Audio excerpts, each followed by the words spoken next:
So our guest for this week is Darren Thomas. He currently works for Indiana Public Schools. He worked there before. If you remind me, because my computer's acting funny. So you were the district athletic coordinator first. Hmm. Worked that from 2016 to 2018, and for the last 7+ years, you've been working as a district athletic coordinator. Yeah, district athletic director. Yeah. Sorry, district athletic director. Yes, my Yeah. apologies. No So to problem. start off, could you give us an overview as your role as director of athletics and the key responsibilities that come with it? Yeah, sure. Overview wise, so I oversee all athletic programs in our school district, and just for context, our school district, we're the largest school district in the state of Indiana at IPS. So yeah, all the inner city public schools in our district. We've got a number of high schools, including some charter schools that are under our umbrella, and elementary and middle school as well, totaling around 30,000 students in our district. So, um, my key goal at the end of the day is just to ensure that all the students in our district have the opportunity to learn and grow from sports participation, whatever that looks like.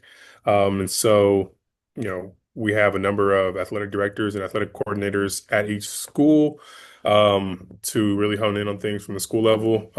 Unfortunately, I don't get to spend a lot of time with the kids themselves. But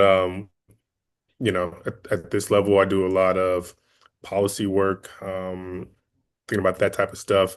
I do a lot of, connecting the dots in terms of what's going on in the community, where can we get the most impact, looking at numbers in terms of, where's our academic performance for our student athletes, crunching data, and then, finding the right path forward. There's a lot of different variables and aspects, working with, superintendent, COO, facilities, transportation, all of those different things, and making sure we're putting it all together and moving in the right direction.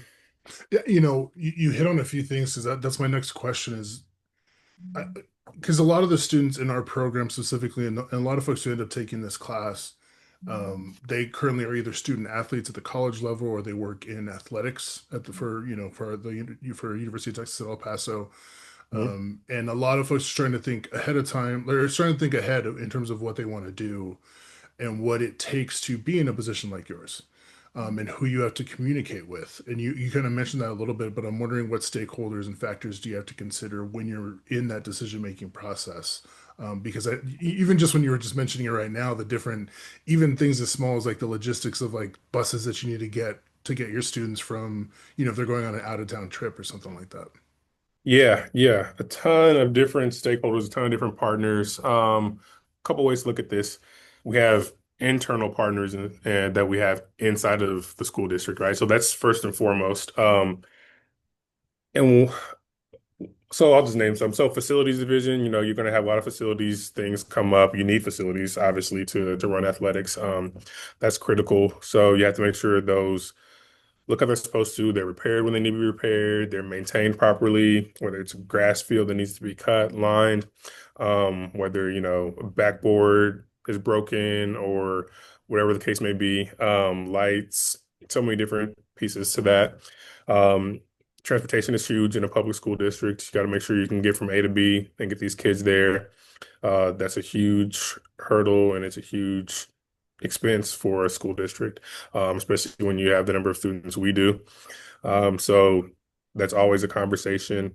And then, we're also want to make sure that we're in tune with what the academic goals are for the school district, right? And make sure that we are also in line there. So that's another big piece. And one thing that I've done, the academics is a huge one. We can get into that a little bit later, but also is marketing now. I'm Mm-hmm. really big on marketing, and promoting what we do in terms of our program. So um, we have a lot of stories in a district like ours. We gotta put that out there. That's how we really tell the tale, right? And make sure people see that, our students are really achieving. They're really overcoming obstacles and barriers. And They're doing great work, and so the students are primary with that, but then also our coaches. Our coaches have a passion for the work. They're hands-on with these students, literally sometimes, and so they're the ground level, boots on the ground, doing the real work that matters. So we have to tell that story as well, and promoting our events. So those are the some pieces, and so there's the communications department, PR, those sides of it as well. And what I really realized, especially from an internal standpoint, is that athletics requires all of those other departments in order to be successful. They don't necessarily require athletics to be successful on their end. Like a transportation department, if they kick kids to and from school on time and back home, then they could be done. But I'm the one who is asking for more. Like, I need you guys to give us more. I need you to actually take us to games now and Yeah. drive across town or out of this town and come back.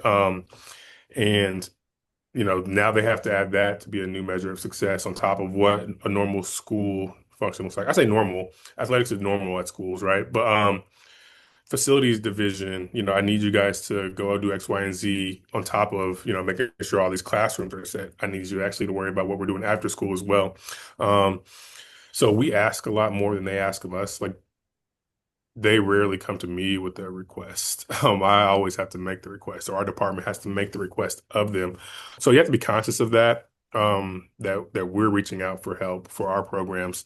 Um, because honestly, the the aspect there is that we actually are working with the students, and their individual student outcomes matter to us. So there's the logistics piece, and then there's the people who are working with the students. Um, so they have to be in sync along the way. So that's how it works. And then externally, there's so many community stakeholders. And that's a rabbit hole if you want to get into it. But we could look at alumni associations. We could look at literally, neighbors across the street. We could look at companies and businesses who we want to support, but may or may not, depending upon, whatever factors are there. And so finding alignment, finding ways to make that alignment if it's not there. Um, those are some key pieces when we're looking at stakeholders, and really driving home, what the benefit could be to support us. So That's great. And you mentioned something because I think, I noticed that we both have our backgrounds in communication. yeah. And you were talking about the importance of marketing. And I think because that's one thing I always tell students, or I try to impart on them the importance of being able to communicate in that way. Because some folks see it as like you're patting yourself on the back when you're putting out PR about like how good your program is performing, but that has a direct impact on like funding. It has an impact on enrollment. It has an impact on the quality of coaches that you're going to be getting applications from, and it also goes in terms of um, because the hope is that the athletes who are good enough to get into a collegiate program that they also are being heard of because of how good your district is performing. So all of those things come into play, and why marketing, even though some folks, especially some folks in the athletic departments, get annoyed with it, but why it's so critical for what you all are doing. Yeah, no, that's a those are key variables. And so, you know, if you're in the mix really heavily and doing the work day in, day out in the school, like it's really easy to not think about that because that's not critical to running a practice. It's not critical to getting from A to B. You know what I mean? So, um, but when you're thinking about big picture stuff, which is what I have to do all day, you have to put that out there and you have to make it a point of emphasis. And so, we do things that we didn't do before, like media days for our students. So, every pro team, even college team, has a media day where they just do pictures in the preseason or right before the season starts and get that out there. So we do that, and our kids love it now. And we do photos and hype videos and all that stuff. We come to the school, put on the jerseys. They do the smoke and the lights, and it's cool. They love it. Yeah, And it legitimizes the program, selling point, but then it gives us content to put out as well, and that's critical in today's age that you have that, right? So, those are some things we try to add to it, and make sure everyone can see the value. so that people can really get behind it. You have to have people on board from top to bottom, and um, that's a big piece of it because, like you said, it can drive funding, it drives support, it drives perception, and when you're in an inner city public school district like ours, perception is huge. Yeah. And I know my lane, like I can't control the academic outcomes of the entire student body, but I can really hone in on what our student athletes are doing. And if they're doing well in the classroom, I need to put that out there. Like I have to. Um, so if a parent is thinking about, you mentioned retention, like the biggest drop off in a public school district is between eighth and ninth grade as Mm. far as bleeding students. So, you know, any public school district will tell you, the kids or the eighth graders are very likely to leave the district. And if they do leave the district, it's probably between eighth and ninth grade. So, really finding ways to bridge that gap. A lot of it is touting, hey, I don't I can't control how every student is doing academically at this high school, but I can Mhm. tell you how student athletes are doing. So if your kid plays sports, you should look at this metric instead of the whole school metric because Yeah. this is how the student athletes actually perform. So I have to put that out there. There has to be a point of emphasis. So for retention purposes, and that helps the whole school district when you're retaining students. So yeah, I mean, there's so many factors to it. And we focus a little bit on the marketing piece of it, but given that this is a leadership, a sports leadership course, and my background and one of the key courses I teach is leadership communication. I'm wondering if you could explain, the importance or the role of effective communication in your position. Yeah, no, that's effective communication is critical. I mean, really in any position, especially a leadership position. And part of it is, understanding where where other professionals sit in their role to understand what their day-to-day looks like so that you can effectively communicate what you need to get across because they're coming at it from a different perspective and perspectives are everything, right? So I mean if somebody's looking at it from this is what I do all day and this is what you do all day, um bridging that gap with communication and communicating the end goal and what it means to them, not what it means to me, like what it actually means to you in your position and what it means to ultimately the students and their Mhm. outcomes. Being able to communicate that effectively and not just say, oh, the superintendent wants this, or oh, I want this because it makes this number look good. No, like what does it really mean for you and your work? And so being able to communicate that is critical. But you have to be able to communicate to different people in different ways because of their perception. So you're communicating with, let's say, an athletic director. That's one thing. Communicating with a coach, that similar in some ways, but different. Because a coach's hours look different, and a coach maybe be in the classroom all day, you Right. know? So how am I going to communicate to this coach who's not, you know, from 7:30 to 2:30, they're actually in a classroom most of that time. And I can't expect them to, look at their phone and respond to my text right away, those type of things. And then how do you communicate with the student? That's a whole different ball game, right? And so for a number of reasons, like how do they receive it? But then also like legally, like I can't text a bunch of students. Like I can't. So so there's so many different ways that communication has to be considered. And then throw in another monkey wrench, parents. Yeah. So that's and so you have you have to be very intentional and thoughtful about all of these different people and where they're coming from and their perspectives and how you deliver messaging to them. And what does a parent get out of it? It's different than what your coach and AD are going to get out of this policy or this procedure or wherever we're going or this strategic plan, whatever we're doing. So you have to frame it in the context that matters most to them, in everything. And then also the other way, like I'm not the boss of all bosses, so I have bosses. So how do I communicate to them why it matters to them? Manage up, manage down. So, you have to be able to do it both ways.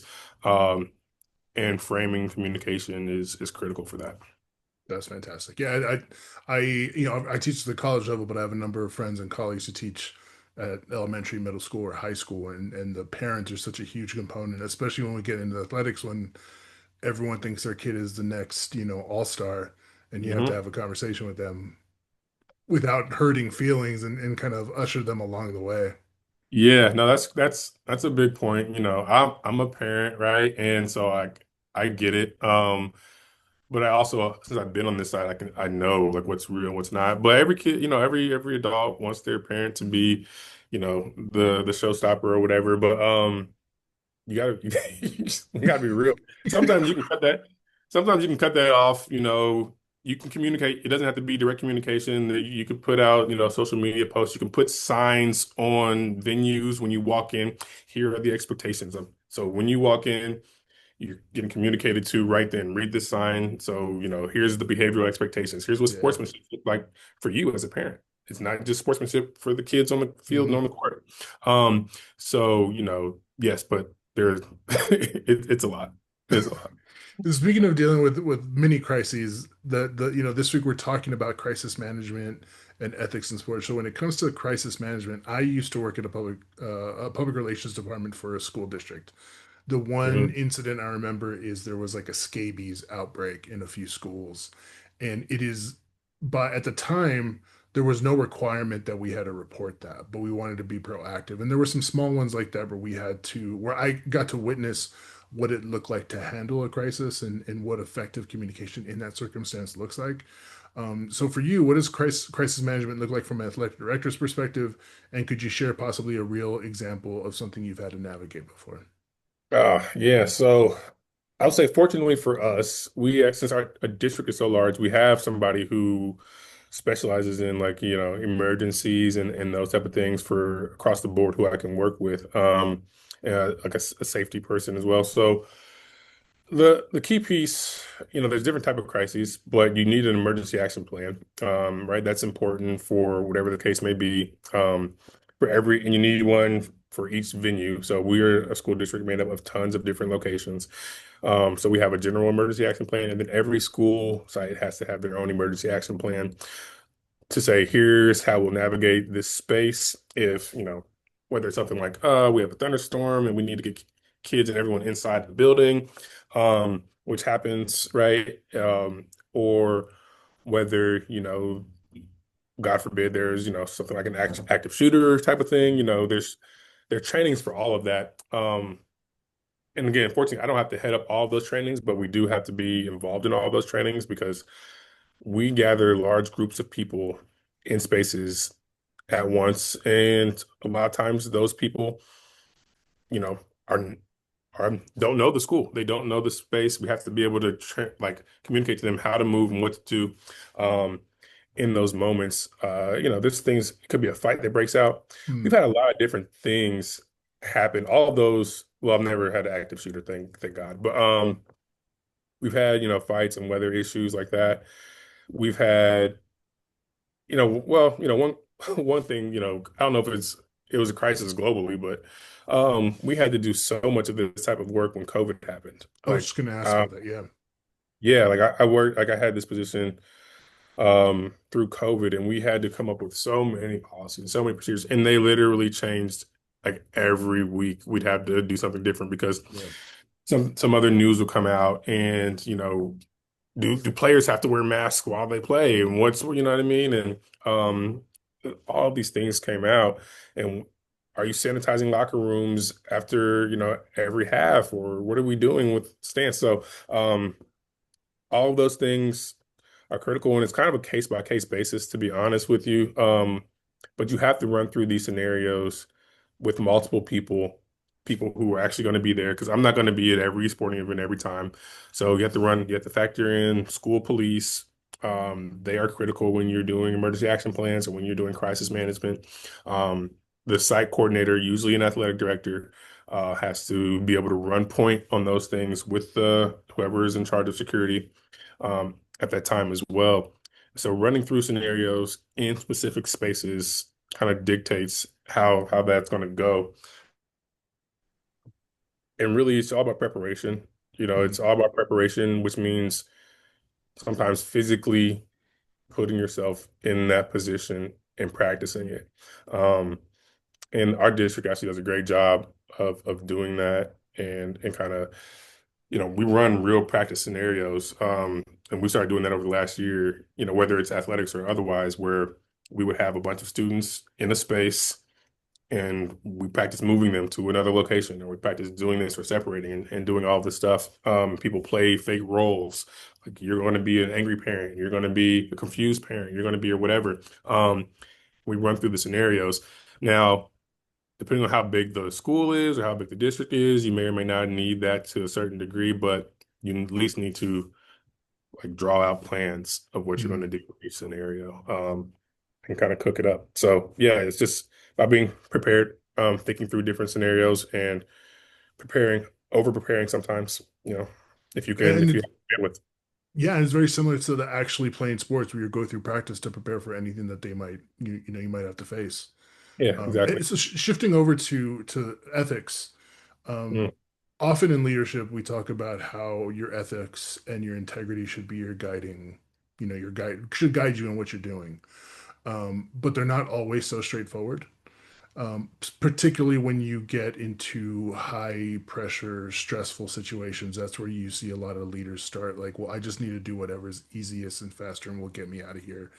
mhm. And so it can test the boundaries of your ethics and your morals. So how do you yourself stay grounded and maintain your ethical standards when things get a little stressful or chaotic? Yeah, that's a great question. And so, um, it's important, and I think, I'm grounded in the fact that the work that I do is the fact that I am still in this school district, there's purpose to it, right? There's Mhm. purpose in this work in terms of I am pouring into, and everyone who's on our team is pouring into these students in a way that's bettering their future. So, um, you have to have a moral compass when doing that. Just because, the final outcome is, you're giving students opportunities to better their life. So I stay grounded there. I keep the main thing, and that's what it is. But there are definitely ethical issues that come up in some way heavier than others. Like if I'm dealing with like a Title IX issue, for Yeah. instance, like, you know, um, I had to like when I first came into the district, we were already under investigation, full disclosure, from the Federal Civil Rights Commission, like for a Title IX violation that had happened, that had been uncovered years prior. It was based on facilities, Mhm. and inequitable facilities. And so, you know, that was kind of the first time when it's like, all right, well, I had to face a test of morality, I would say. It's like, I could fudge some numbers here, or I could, take some fake pictures or manipulate the situation and send a report back and say that we've cleaned this up and then, brush it under the rug and kind of phony baloney it. But then what what impact is that really having on the kids? Like, where am I grounded? I'm grounded in Yeah. the work I'm doing and the actual impact and outcomes that it's supposed to be having. So circle back to that, I could make this go away and tell half truth or lie or whatever.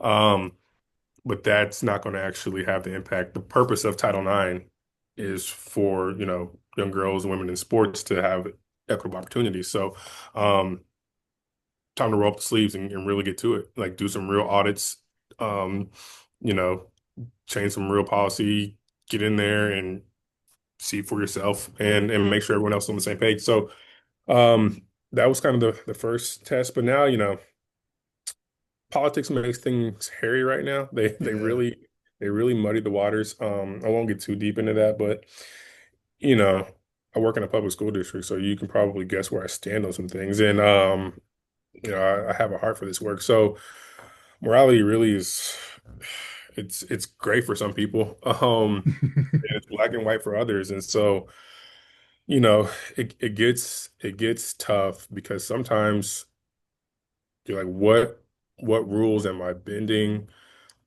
Is it does bending these rules actually help these kids?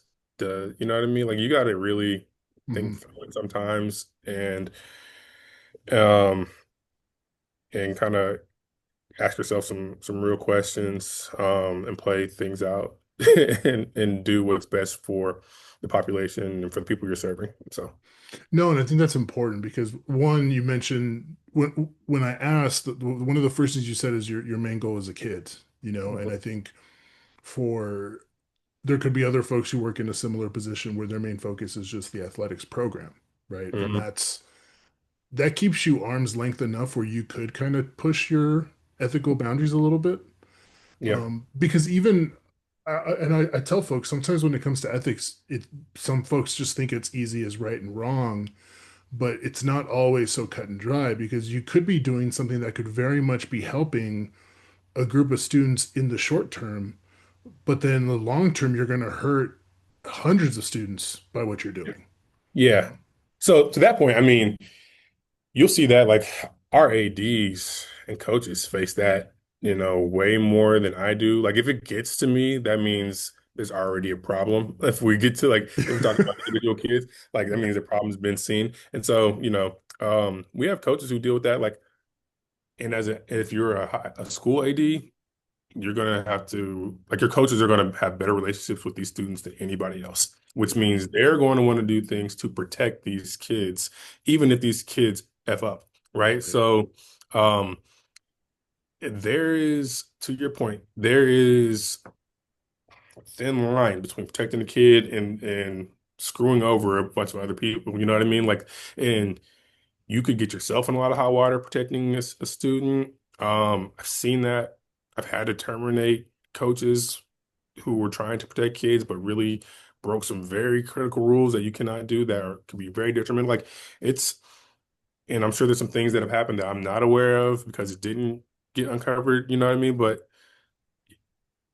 you're going to have to deal with that. Like if the closer you get to the kids, the closer, the more often you'll have that happen. And so whether it's an eligibility thing or whether it's this kid is engaged in some kind of behavior, like, it gets tough, man. It gets tough. And, you know, and you could be a very good person and make a mistake because you're trying to do the right thing. And it could bite you in the ass. So because there are rules in place to protect people and other people. And it's just, yeah, it gets tough without naming names and getting too specific. Yeah. To your No, point. and I think you had mentioned something else too about when we were talking about marketing about how showing that the grades and stats on the district as a whole doesn't truly reflect your program. And so you specifically tell parents like, look at what our academics look like. And to that end, again, in terms of mixing the both in terms of communication and your ethics, um, I've firsthand seen some of my student athletes where it looks and seems like coaches along the way have tried to get them past their grades Mhm. without them actually learning. And by the time they get to me, they might be sophomores, juniors in college. And I'm just thinking, man, I know they were trying to help you in your athletic career, but if you're not going pro, like you're going to be in a really tough spot in terms of like, I have this degree, but I don't know what I'm doing. Mhm. And that in terms of ethics, that in one end, you are helping that student by getting them on the field or getting them on the court or whatever it might be, but you're hurting them quite a bit on the other end of it if it doesn't work out. Yeah, no, that's a big piece of it, I mean, kids actually have to learn. They Yeah. they have to learn more so than they have to, kick a ball or whatever whatever they're out there doing. So, um, it's it's that's the biggest thing you see with coaches is they try to balance, hopefully, Yeah. their kids' performance in the classroom with winning games, especially at the high school level, because the older the kids get from elementary, middle school to high school, the more the winning matters. Yeah. And these coaches also have aspirations, so they want to have their teams do well. So yeah, that can get muddied. And that's where we need the athletic directors to really, stay on top of these academics and pull grade reports and can't just rely on the coaches. Because sometimes coaches will do what's best for the outcome of the game. Yeah. Which happens, yeah. Yeah. So last question for you, Hmm? because I don't know a lot of folks who get into college and say my end goal is to be the athletic director, right? Like for a lot of folks, some folks that, like I said, a lot of my student athletes, they start out wanting to become pro and then they realize, okay, maybe that's not going to work out, but I still want to work in athletics. Mhm. So it's kind of a two-part question in terms of one, how did you get to where you are? Like what was when did you kind of see like this is kind of where I want to head towards? And secondly, for students who do aspire to lead some sort of athletic program, whether we're talking about like at the district, collegiate, or organizational level, what advice would you give to them? Yeah, so how did I get here? That's a good question. Because I saw you work for the Pacers for a little bit too, right? I did, yeah. I worked for the Pacers. So been obviously, no, not necessarily obviously, but very into sports my whole life. Really loved basketball. I didn't take too long for me to realize I wasn't going to have like a pro basketball career. Stopped growing at like 5'11", and they were just people who were just like, I went to school with some real athletes who went to the league, and I was like, all right, Yeah. well, this is not going to work out for me. Um, so, what path can I take? So, I actually was an engineering major coming out of high school, went to Purdue. Um, for engineering, got a academic scholarship. Decided not to focus on athletic scholarships because, I wasn't going to be that level of D1 athlete, but I wanted to go to a really, really good program, had good math, science scores in high school. So I was like, oh, I'll be an engineer. Everyone tells me engineers make a lot of money. So I'll do that. Um, did an internship, realized that there's no way I'm doing this for 30, 40 years, however long it takes me to retire. I'm just not doing this. Yeah. And so, I actually s switched to something that would give me more flexibility, which is communication studies. Yeah. So I did comms, and I really actually I wanted to get into sports broadcasting. I wanted to, um, be on TV talking about sports, doing that kind of stuff. So I did some sports journalism, in different paths, but the job I got out of high school actually was not sports, not out of high school, out of college, was not really sports at all. I did internship with the Pacers, worked for the Mhm. broadcast production team there. That was good while I was in college. My first job actually, I just needed money. Mhm. Um, actually, I started dating this young lady who is now my wife. So it worked out. But I Yeah. was like, I just need money so I could buy her presents and stuff. I just needed a job. So I started working for actually for the Indiana Civil Rights Commission, um, and did some good work there doing communications. Um, and that's when I actually took a job for the Pacers while I was there part time. So I would work game nights for the Pacers, doing various things. I did a lot of broadcast stuff there, or digital marketing stuff for them there. Mhm. But I also, when I was at the Civil Rights Commission, I worked under somebody who played collegiate basketball, was really big on that, and kind of worked with him. And he came over to IPS, Indianapolis Public Schools. And along the way, I've coached and everything like that this whole time because I didn't want to get disconnected from sports. So I coached little kids, different stuff, summer camps, things like that, and kept my ear to the ground and always been very involved in local athletic scene. Even when I worked for the Civil Rights Commission. So he came over to IPS. He actually had what my current job is. And so, he got this job, but there was nothing built out. It was just him. So I was working for the Pacers and the Civil Rights Commission and coaching, and he talked to me about, an opportunity to come over and rebuild some of the elementary and middle school sports programs in IPS. And so I said, okay, of course, no brainer. I'm going to do that. Yeah. It was a brand new position. Um, and we did it together. We went to every single school in the district, which was like 60 schools. Um, took notes on every single one of them, built out what they do and don't have, what they need, all those things. And then I just started off building up elementary programming because you need a feeder, right? Yeah. There's no way you're gonna have success in a school district if you don't have a feeder program. So building out elementary programs, building out middle school programs, and working directly with all the high school ADs. Um, and I was the one who with my comms background, I communicated the most with them all. I had coaching experience, so I kind of knew some ins and outs there. And so I actually spent 2.5, 3 years just doing that, just building relationships with coaches and ADs, and building up programming. So and seeing what my boss was doing the whole time.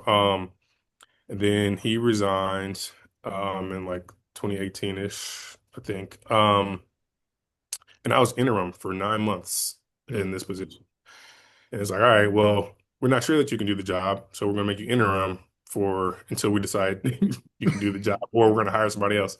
So I was interim for a long time, really unsettling position to be in because they could fire you at any point. They I could was hire gonna say somebody. that's a long time to be an interim.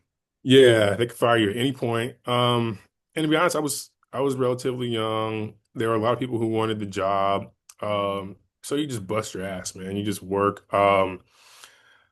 I just gotten married. I had no kids, so it was like all I need to do is work. So I really worked on it and built it out, built relationships, and did the same thing I had been doing, which is, you know, using relationships and evaluating positioning. Like where are we in terms of what we have and don't have and what we need, um, and then attacking that. And so, yeah, and eventually it worked out. I got the job, and then really honing in on data, is what I've been doing since then, is just finding the numbers to support our cause. What we needed was facility upgrades across the board. That's the biggest capital, um, you know, intensive thing to take on is facility improvements. Everything else I could manage. That was the biggest hurdle. We finally got that done, but that took the data. It took finding the academic data, and aligning it with the overall school board goals, to do that. And then that's how you get the millions and millions of dollars it takes to build new football fields, at a bunch of high schools and middle schools.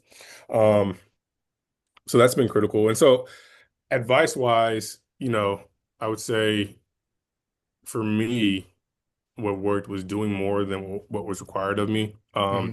and really talking to the people who had the jobs that that I aspired to, and talking to the people who they work with. All right, so um, that's what kind of worked for me is my relationships, and a lot of people tell you that your network matters, but not just talking to the people who are like higher up, but talking to the people who they work with day in, day out.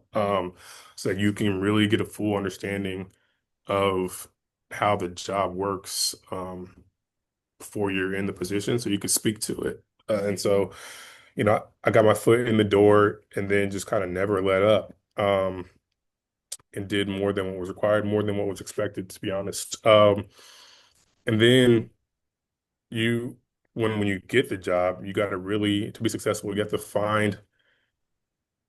figure out what other people's priorities are and be able to connect the dots on why what you're doing impacts their priorities. Hmm. And so, you know, when I initially had this job, athletics was almost like a throwaway thing. Like when I was before I was interim, the superintendent of the school district pulled me into the office when my boss resigned, and he asked me, he said, "What do you do here?"